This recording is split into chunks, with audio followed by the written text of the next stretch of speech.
And that ruling basically going to stop most of these guys right at the border. When the containers are coming, they're going to stop them right there. Meaning most of these copycats are being manufactured overseas, and then when they try to ship them into the United States, they hit customs and they get stopped there. That's right. Okay. Welcome back. Today I have a special guest with us on the show. This is Neel Kulshreshtha. He is the co-founder and CEO of Skull Shaver. Welcome to the show, Neel. Thank you, Benton. Now, we are on site today in Park City, Utah. We're in the middle of a writing retreat where we are working on some campaigns for Skull Shaver. The theme here is we're looking at how a brand goes from obscurity to eventually becoming a household name. That's where us entrepreneurs all want to end up, right? That's right. We want a brand that people know, they remember, they trust, they love. And, you know, there are not that many household brands out there. And the ones that are out there usually take decades to become a household brand. In your space, you're in the shaving space. There are some household brands out there like a Gillette or a Norelco, something like that. Your company's about 9 years old. You know, it's not a household brand yet, but I would argue that you're on the path to becoming a household brand. You have a unique and differentiated product that has genuine improvements and advantages over anyone else in the industry. And you're doing a great job of building community around it, telling the story of it, all of those things. Tell us a little bit about yourself and how you ended up as an entrepreneur. In my family, no one has been in business. And I'm the first generation American. Okay. My parents and even myself grew up in India. And I was about 20-year-old when I came here. You know, clearly, you have to have a job to survive. So I spent about 14 years in the US Air Force. And I was about to retire. You can take early retirement or you can be 20 years in service and get full retirement. But I was itching. I thought that, 5-6 years can be a very long time. So I decided to just get separated and start the business, missing out on the lifelong pension and benefits. So it was a big risk. No one liked it. My family say I'm crazy. My friend says no one survives outside. I said, that's the chance you have to take. One good part about America is no one starves, unlike many other places. Yeah, even if things go bad, that's right. You're going to have food on the table. That's right. We don't realize how lucky we are. If we really want to do something, just start doing it. You won't starve. Government will take care of you. So that is a big plus. And I think many people fail to understand that how much we have. I started a travel business. It turned out to be successful. Then after 9/11, that industry went down and also the online travel came on. But we were quite successful while things were going normal. Then I had from there my co-founder who is totally bald. It was clearly not an easy job to maintain nice, clean, bald head. So on the napkin, we discussed the new design of a shaver that will be easy to reach back of your head, and you can do dry shave. There was no shaver that can do dry shave. Meaning at the time, the options were you go to the barber, spend the time and the money on the barber. That's right. Or you have very bad solutions to try to do it at home. That's right. Or your wife or your significant other going to take an hour to hopefully do okay job. And not cut your head. That's right. Not cut all those nicks and cuts. And very hard to reach if you're trying to do yourself. So the biggest thing was our patented design had that easy reach. It took us about 1 or 2 years before we decided to jump in. Because like any business, we didn't have much money. But meaning you were developing the product, but it wasn't your full-time thing yet. Well, it was after we lost the travel business. The thing was, we were on unemployment, so we were not starving. We were lucky, we had money. But we have only on a napkin some design. And he really felt that it will be a successful product. And after a short time, I also joined the forces, we discussed the prototype. Everything was new to us. We have not come from business family. There's so many resources available. I say we live in a great age. You have a Google, just take a couple of things and find so many things. But still a lot of hard work. So finally we decided to, spend some money. Then we have to clearly do the prototyping that we have it done here in Kansas City. Our first unit was sold on Amazon. So we have to thank Amazon too, And even after we have some success on Amazon, we try to go in the stores, forget it. We got hundreds of rejection. And that's okay. We knew that will do that. It'll happen. And then thanks God, so many bridges that other people have built, whether it's Amazon, whether it's the credit card, whether it's online, we took some baby steps, including, going door to door, going on different type of websites. This is in what, 2013? 2013, 2014, Okay. and calling endless big box store. So basically, You're hustling. Hustling. And really, it's not that easy. Even though this product is really useful utilities, which are not offered by any other product, still, we are going to fail. Because no one knows you. No one trusts you. That's right. Well, even if they trust, the big box store and the major companies have sort of monopoly. I mean, even if they want to bring our product, the big guy might not be happy with that. So we knew we have to really go through, and we didn't have those big connection to get us in the store and here and there. But we were very grateful that online e-commerce, that was a huge trend, and thanks God we entered in that trend. And we did not give up. And in fact, you were early movers in that trend, right? The big boys weren't actively doing e-commerce at that point. We had the big box stores start really having very difficult time. All the e-commerce, we were set right for that type of environment. So during pandemic, we grew over 100%. That's phenomenal. Yeah. We start getting a lot of recognition.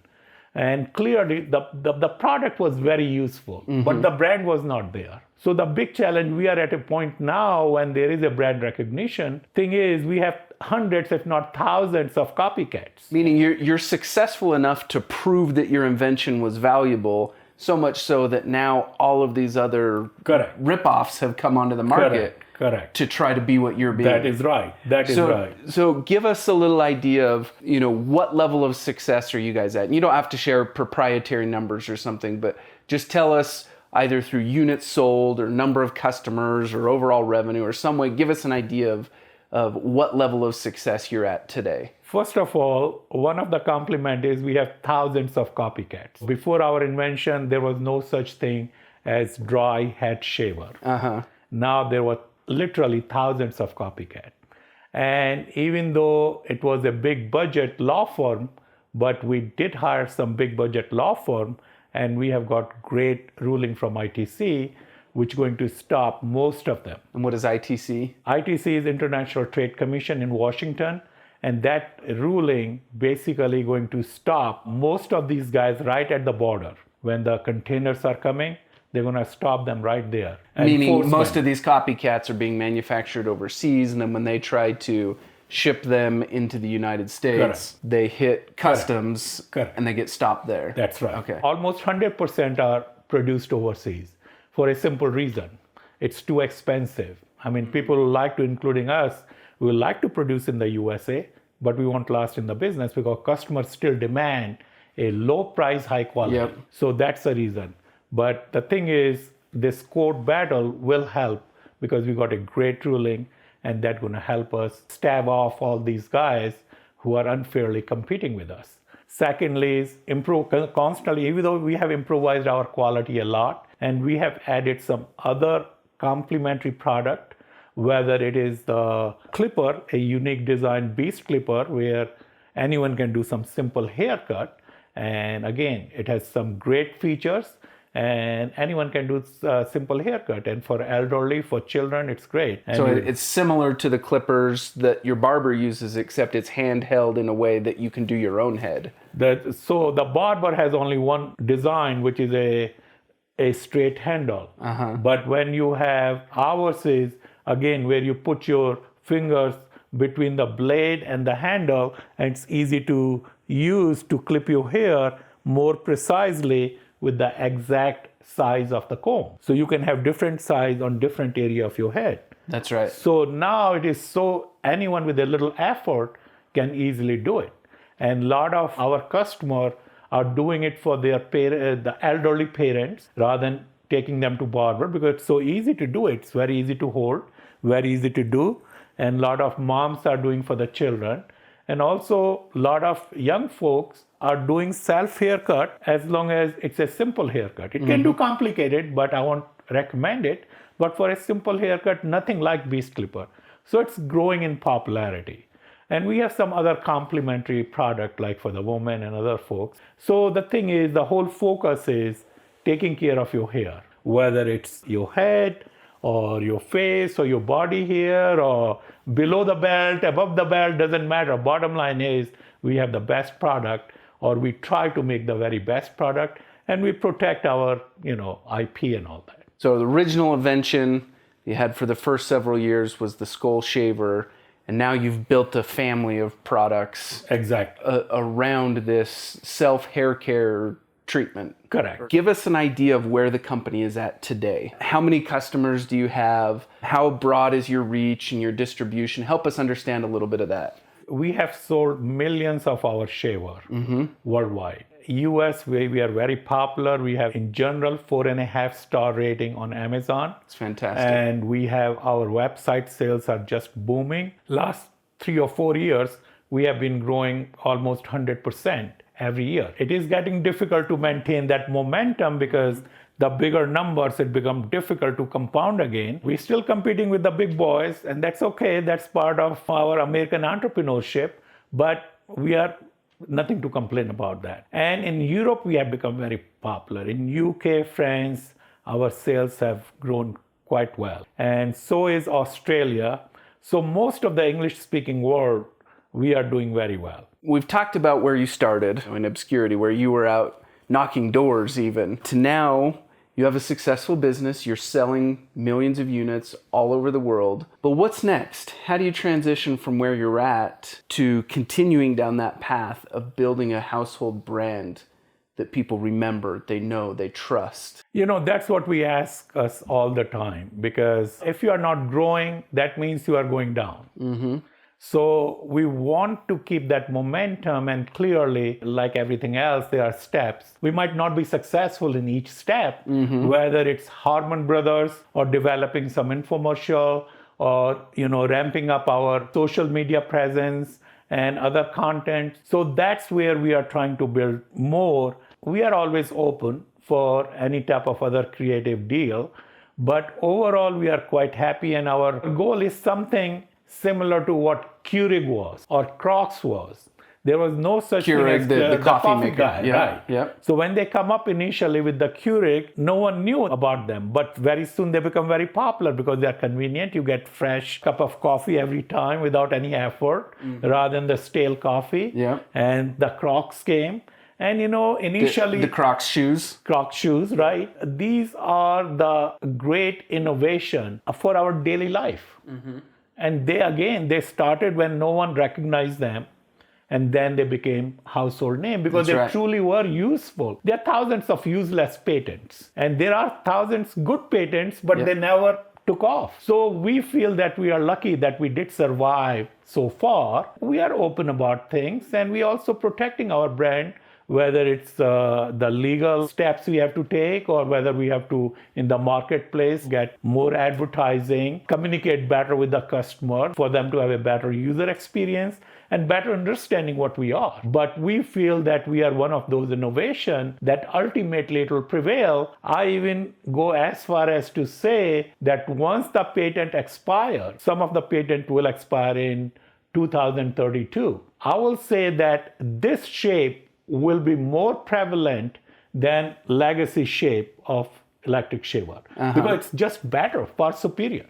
Simple reason. I love that you're bringing this up, and I feel like it's really important because so oftentimes entrepreneurs come to us at Harmon Brothers and they think that a really innovative marketing campaign is going to be their silver bullet. But so oftentimes their product is just a commodity. It's one of 1,000 others. To us, we feel like the magic is when you have an innovative product. That's right. That brings genuine innovation to its space, and then you combine that with innovative marketing and innovative storytelling. That's the match that's made in heaven. So true. Every day, the big pocket money, they start some of the ventures like commodity, very quickly they fail. The reason being, you can have all the money and all the advertising, but if it's not truly innovative and truly helping the customer, very soon people will find out no matter what you do. Whether you have that, some of them go all the way to the fraud. You can have all the big money, but if you do not Theranos have... is the one that the founder was just convicted of fraud, right? Correct. I can't remember her name. Her name, I think, was Elizabeth Home or something like that. Yeah, that rings a bell. Yeah, so the bottom line is, unless the product is truly innovative and in long run, it's going to help, it's very hard to survive because the competition is not in the US alone anymore. The idea goes from here to China, to Vietnam, to Ireland, and anyone can think better if it is not truly innovative and protected. Because there are a lot of innovative items out there, but they're not protected. And they can certainly produce it cheaper than we can in America. So the bottom line is, if you think you're going to win a battle or a war just because you are a great advertiser, no. I mean, it's certainly going to help if you have a good advertiser. The core thing is, it has to be truly useful. Yeah, solve a real problem for solve real the real people. problem. That's right. If it is not solving problem in masses, then it's okay. You can make a good living, but don't expect it to be, unless you want to commit clear fraud.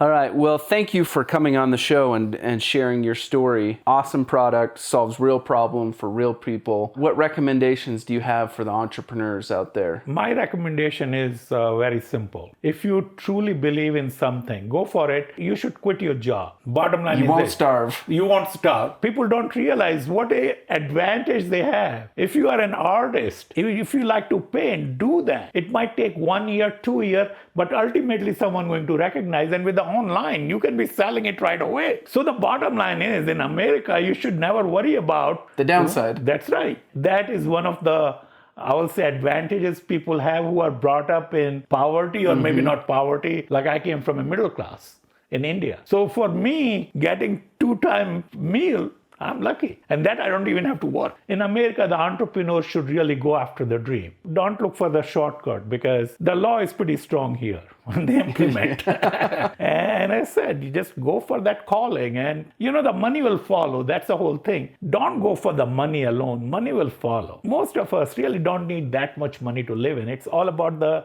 dream, something keep you alive, something keep you going. Money is still not my big goal at all. One of the important aha moments for me was when I realized that people who are going for the money, and that's their primary motivator, they never find satisfaction. It doesn't matter how much money comes, they always want more. The satisfaction is only very temporary. And so if we can find deeper meaning, deeper motivation, how are we helping people? How are we making a positive impact on the world? How are we providing opportunities for our families, for our friends? These are better motivators than just money. That's right. I mean, that is the worst proposition, to be just going crazy after money. Because if anything, it's going to give you more worries. And if you are thinking more about competitors, that's going to drive you even more crazy. Yeah, more money, more problems. More problems.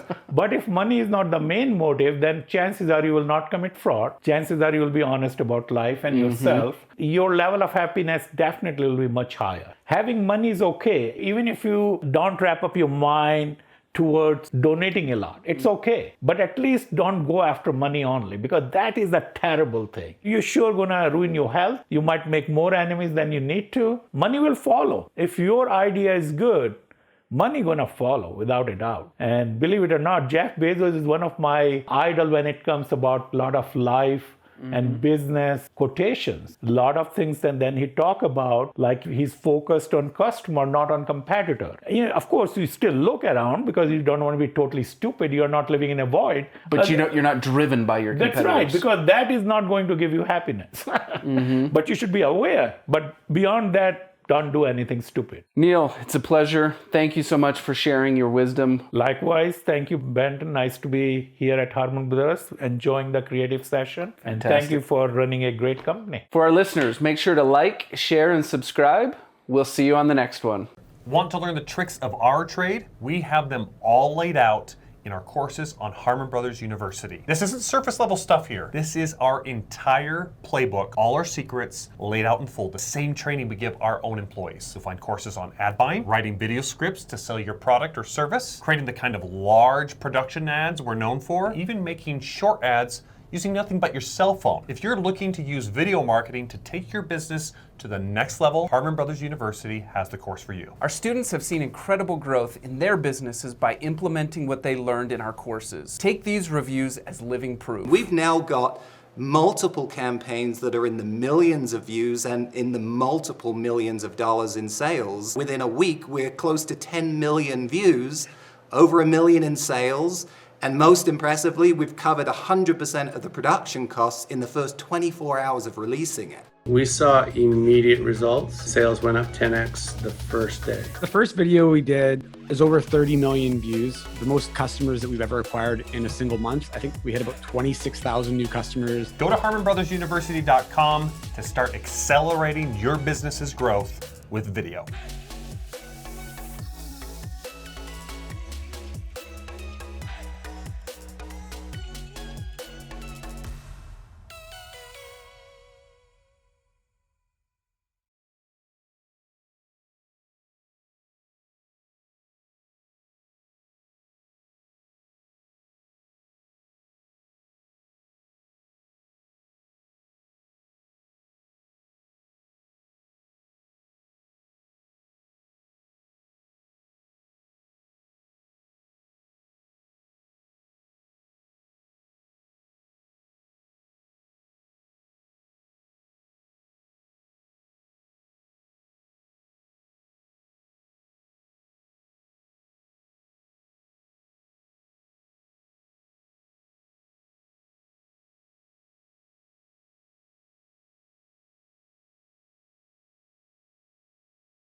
Clearly, the dry shave, that was also very new.